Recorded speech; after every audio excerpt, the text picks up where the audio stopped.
Bishop John, clergy, and laity. First of all, thank you for inviting me for this opportunity to tell my story. As most of you know, my name is June Butler, and I have been a member of St. Mary's here in Clarenville for over 50 years. My husband and I are the proud parents of 3 middle-aged children. First a daughter, and just 10.5 months later, we were blessed with not one, but 2 boys, a twin. Yes, 3 children, all in under 1 year. So you can understand when I say they grew up together almost as triplets. All 3 were baptized, confirmed, attended Sunday school and choir, were servers, and were active in everything else that went on in our church. Life was busy, but it was wonderful. And the years passed quickly. The children grew into adults, moved away from home, attended university, graduated, and became gainfully employed. We had much for which to be thankful, and we were. One great disappointment came when, after just a 9-month marriage, my daughter's husband dropped the bombshell that he didn't love her anymore and wanted a divorce. And as the Bible advocates, we believed in the sanctity of marriage and that divorce should only occur under extreme circumstances. And it took us some while to reconcile to that, but we did. In other words, I guess what I'm trying to say really is that we were just a normal family living a normal life. Life wasn't perfect, but it was good, and we never ceased to be thankful for our many blessings. And then one day, everything changed, and our world just toppled. I will never forget the date, because it was the day after my husband's 50th birthday. The children had made a point to be at home to celebrate with their father. After all, 50 was a milestone, and now he was, in their words, an old man. The following day, as the children were preparing to leave for their respective homes, Darren came to me. I was cooking a turkey. We were going to have another celebration that day. And he said, "Mom, you know that I love you, Dad, Desiree Derrick, more than anything else in this world, and I would never want to hurt you. But there's something I just have to tell you. I've been living my life as a lie, and I can't live like this not another day. Mom, I'm gay." Well, to say that I was devastated would be just an understatement. We all were. But there's nothing like a mother's love for her child, the child that she carried beneath her heart, brought into this world, and to hear this revelation from her child was just unbearable. Now, before Darren came out to us, I had always thought that being gay must be biological, because how could anybody choose to live a harder life? But Darren was making a choice, not one of simply living a gay lifestyle, but of accepting himself as God had made him, and therefore choosing to suffer the lifelong consequences of ridicule, rejection, scorn, and possibly even physical harm.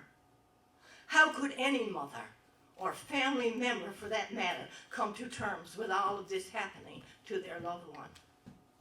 But now we were faced with it. And although I assured Darren over and over and over of our unconditional love, my reaction was anything but favorable. What I remember about the years after is almost a blur, but I do know that at times death would have been a welcome release for me.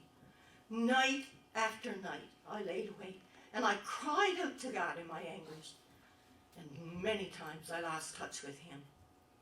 During my daily activities, I went through all of the motions of living normally, but deep inside, I was withering in despair. I continued my church activities regularly, although fearful that everybody knew when we're talking about us. I shared with very, very close friends. Some of them are here today. And that was all. My greatest challenge was attending church, because there I felt that I too was living a lie. I avoided conversations that talked about sexuality. And it seemed that I was being asked about my children all the time. How are your children doing? Anybody married yet? Have any grandchildren? And then was the dreaded one. Darren married yet? How come Darren doesn't have a girlfriend? Later, I learned that Darren had talked with our rector friend sometimes before he came out to us, but that didn't help any. After the shock and the response, you have to pray about this, Darren. You have to pray about this, he was told. Our friendship became somewhat strained after, and I didn't understand why until quite some time later, when she admitted that she found it uncomfortable to be in our presence. I think the problem was that she just didn't know how to deal with it. And that's the problem today. A lot of people just don't know how to deal and how to react. But thankfully our friendship did continue, and our relationship is very, very strong to this day. Shortly after that, Darren came out to his twin brother, who was quick to give the same advice as our clergy friend, but this time it was more than to just pray. Darren, can't be. You have to see a counselor. And they went from one counselor to another counselor to clergy in Ottawa. I just couldn't tell you how many that they saw, as well as all kinds of therapy. Maybe it was a choice. Maybe he could be healed. Maybe we had done something wrong, even though I knew that our 3 children had been raised exactly the same home and exactly the same way. And so I started looking, my journey. I read everything I could find. One such book was called Broken Image, written by Leanne Payne, a well-known author active in the healing ministry. Another of her books that I practically inhaled was called Healing Homosexuality. I could not explain to you my search for anything and all that I could find and read that would affirm the faith or belief that my son's sexuality was a choice, and if we prayed long and hard enough, then he was going to be healed. One dark and stormy night, Derek drove for 27 hours through a blinding snowstorm to attend a healing service for his beloved twin brother. And I continued on with my mission. And I read all of the anti-gay propaganda I could get my hands on. I do believe in miracles. And I wanted healing for my son. I wanted healing for him. And if prayer could do it, then by golly, it was going to happen. It was going to happen. I prayed constantly. And I knew that God was going to answer. I knew that. I knew the answer would come through prayer. However, it wasn't the one I was expecting, and neither was it the one that I wanted. But I slowly began to realize I wasn't asking for the right prayer for my son. I began to realize that it wasn't the Darren who needed the healing. It was me. I needed healing to accept things that I couldn't change, and God would do the rest. Sometimes we all need to accept the things we cannot change. We cannot change the sexuality of a person any more than we can change the color of our eyes. A person does not choose to be gay. I didn't choose to be straight. Darren didn't choose to be gay. God made him that way and loves him that way. As I look back on that time in my life, our lives, I have come to understand the different feelings or stages that we were experiencing. First of all, there's the grieving. How can this be? How could God do this to our family? And then the grief turned to pain. How could we live with this? Would our son remain safe, both mentally and physically? And then came the shame. Again, this shame. how could I face my church family? I couldn't face the rejection and the scorn. See, it's all about me.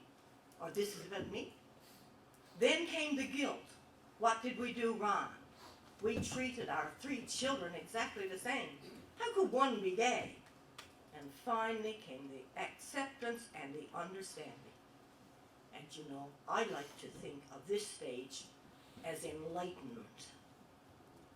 I wasn't very excited when my daughter divorced, but I accepted that it was better for everyone involved, and I gave her my blessing. I would have been happier if my son Derek had not left our church to embrace another, but I accepted his decision, and I gave him my blessing. I don't understand homosexuality, but it does not give me the right to deny a loving, committed couple the right to a church blessing. I have never studied the Bible academically, but it has been my guide throughout my entire life. And I think we are all sometimes guilty of using specific passages out of historical and cultural context to justify our own moral preferences. If we adhered strictly to the text, then women would now still be the property of men. People who are ill might be considered possessed by demons, and there'd be very few remarried couples. And every priest here today would be male. Just think about it, ladies. Just think about it.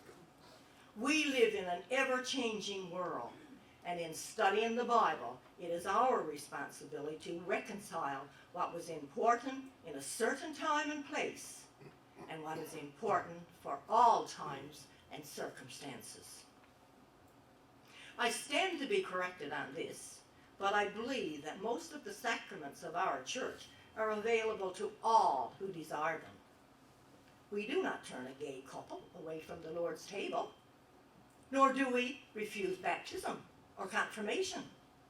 How then can we not bless a loving couple who desires to be married? My son and his partner have been in a committed and a loving relationship for 27 years. Both of them were brought up to worship and love God, and his acknowledgement of and his respect for the significant role that we, his family, have played within the church in the past 50 years is one of the reasons why Darren has chosen not to marry. My friends, that's love. That's love. Yet we refuse to recognize their love for each other.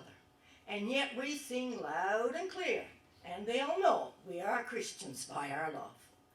I vividly remember telling one of my very dear confidants at one time, well, I don't really want to go to heaven if Darren can't go, because I think he's a far more loving and compassionate person than I am. And it was sometimes later that I read that Reverend Desmond Tutu had said, I would not worship a God who is homophobic.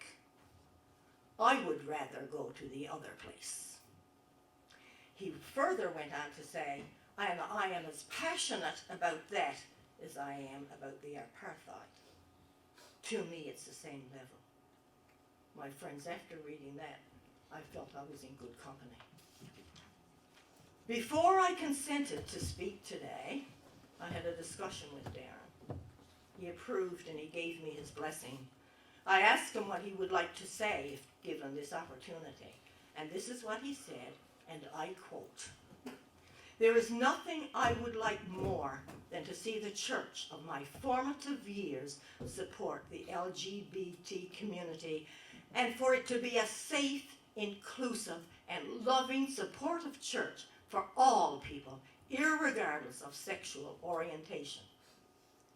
But then, on the other hand, he continued, "I'd be very sorry to think that any priest might be coerced into performing a marriage to a same-sex couple if he felt that it was against his belief." My friends, in my journey to seek clarity around the issue of gay marriage, while yet adhering to God's will, I've reached the following conclusion. As a church, we need to love people, not as we might want them to be, but as God has made them. And furthermore, we need to demonstrate his love by sharing all of the church's sacraments to all of his people.